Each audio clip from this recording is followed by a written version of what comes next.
Claudine, thank you so much for being here at the LMC Media Studio on the app for the Sound Short Family Guide. Thank you for having me. Of course. Claudine is here for Build4Life, and something that I just heard about very recently, and I'm very curious to know more. So thank you for being here to tell everybody what you're all about. Thank you. I really appreciate this opportunity. Build4Life was started about 4 years ago.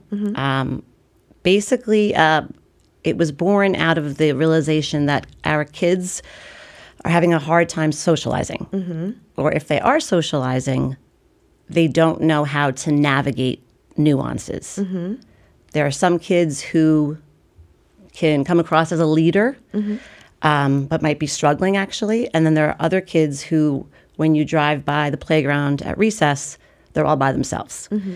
So we develop programs for children who typical children, neurotypical children, and then also children who might have an IEP, but children who just need some modeling, need some practice in positive social skills and how to build their confidence and how to work through some of that, icky stuff that they don't know or who to ask.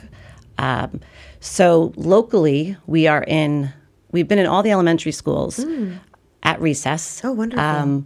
We're hoping to do more. Basically, we go in, we work with some children who might be specifically on, the administration might have them on a list and say, you know what, they're really struggling at recess, and we'd love some ways to kind of teach them how to get involved. But then we also work with some of the kids who seem socially fine, but let's use some of that leadership. The kid who's always playing quarterback, right? Let's get him now to use that skill to be a leader and to get other kids to join him socially. So our recess program is one of our biggest programs.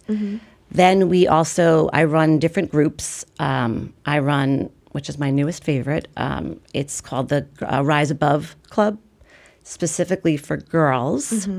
I like to call it Avoid the Drama Club. Really working with them and how to navigate all that middle school stuff. Oh, it's so hard. So the Rise Above is catering to what ages? It's middle basically, school? yes. Okay. Yep. So amazing. Going back to the school program, is that the schools are contacting you directly and you're working with the school, or is that parents? So it's a little bit of everything. And it's been kind of like it's hard to figure it out because the administration tells us they want it, and so they've tried to get us in, and we have been in there. The PTA wants us to do it. I think sometimes it's hard to know, who has the access to getting it done. So we've done it through the PTA. Okay. But we've also, this past year, we did at MAS, we did 3 days a week. We came in and we observed. We worked with certain kids. We charted data. I had therapists working with them to get them, to focus on those goals, so that they would maybe join in. So it's a little bit of everyone working together. I think there's a need. Again, I think it's hard sometimes, though, because budgeting, right? There's a school has so many different things going on.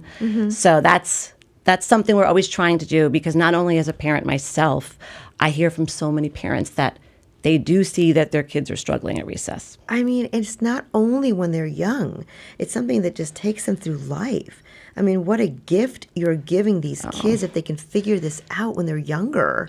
I want them to, and then even as they get older, it's like, I think which sometimes might be against the norm of the message right now, is that we're not all friends.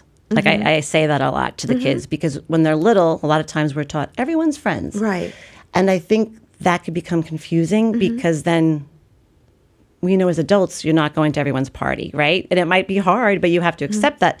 You have to be respectful of people. Right, exactly. You have to tolerate certain things, but we have to teach our kids it's that social fake. You just got to figure it out. Exactly. So that's the school component. So what about after school, or if somebody, like you're teaching classes, I think at locals or something? Is that correct? I did something there. Okay. And in my office in New Rochelle, I do one-on-ones. Okay. But we also do very, casual classes. I have one coming up for boys, ages 4 to 6.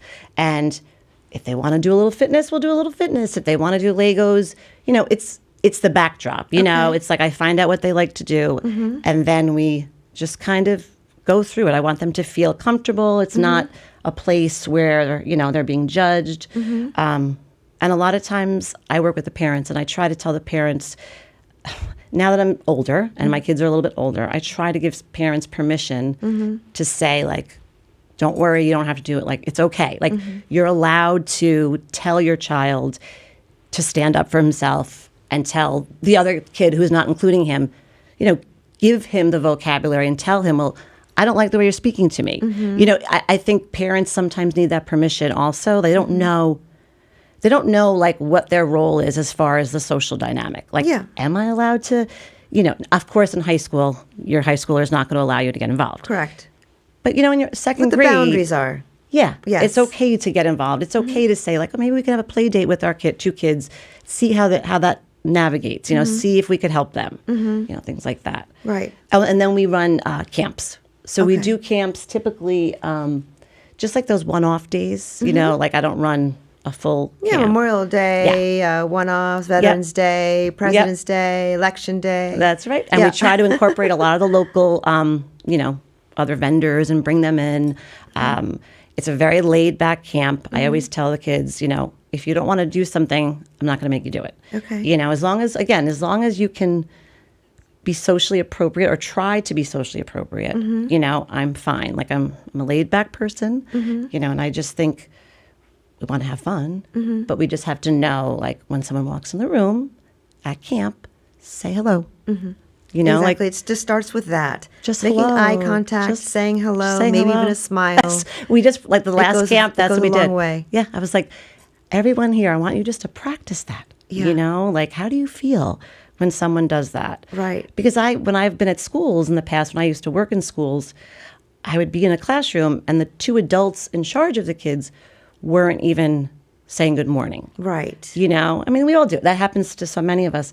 But how can we teach kids, that social respect if the adults aren't doing it? Exactly. So No, it's just really starting with the basics again sometimes. And especially if you just kind of created this company, Build4Life, during the pandemic, I think we have children during this period. I feel like we all kind of just need that touch point again, like, just start with the basics again. Yeah, like it could change. It literally can. We all know this. Like, it can change someone's day. You don't know. Just saying hello or how are you. Definitely. And that's just those little things that I think sometimes. And our kids want to be social. They want to be kind. They want to be accepted. Absolutely. And we just have to. We all do. Right. As a child, even as an adult. Exactly. And I say, like, sometimes I'll walk into a party or someplace and I'm nervous, and it's like, that's okay. You can acknowledge that. I'm feeling a little awkward or, things like that. We'll just start with a hello. Yeah. So if they want to get in touch with you, how can they do that? So our website is ibuild4life.com. And our Instagram handle is @ibuild4life. Well, thank you so much for being here, Thank you. Claudine. I really appreciate it. Absolutely wonderful. Thank you so much for doing what you're doing. Thank you so and keep much. doing it. Thank you. Thank you.